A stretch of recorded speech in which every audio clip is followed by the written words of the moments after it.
Mga kapatid, nag-viral ang isang pet-friendly restaurant matapos hindi pinapasok ang customer na may kasamang aspin o asong Pinoy. Ayon sa kwento ng uploader na si Lara Antonio, na-discriminate ang kanyang aspin na si Yoda dahil hindi naging patas ang pamantayan ng restaurant sa pagtanggap ng fur baby. Halimbawa, pinapasok nila ang breed na Labrador gayong mas malaki ito sa aspin niya na si Yoda.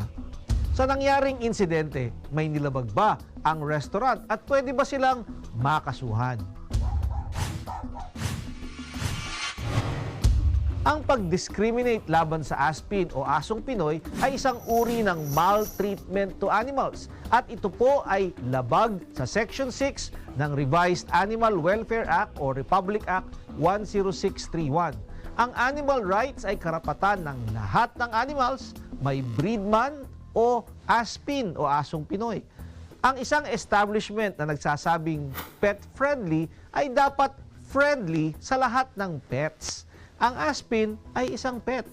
Ang hindi tamang pagtrato sa isang aspin ay maltreatment at ito ay may parusa na multa ng hanggang 50,000 pesos at pagkakulong ng 6 na buwan hanggang 2 taon ayon sa hatol ng hukuman. Kung kayo po ay may nais ikonsulta sa inyong lingkod, i-follow lang ang Facebook page ng Good Morning Kapatid. Mangyaring i-private message po ninyo sa akin ang inyong mga katanungan. Maraming salamat po. Mga kapatid, Justin Quirino po. Masayang kwentuhan at makapulahang informasyon ang hatid namin tuwing umaga. Kaya mag-subscribe na at mag-follow sa social media pages ng News 5.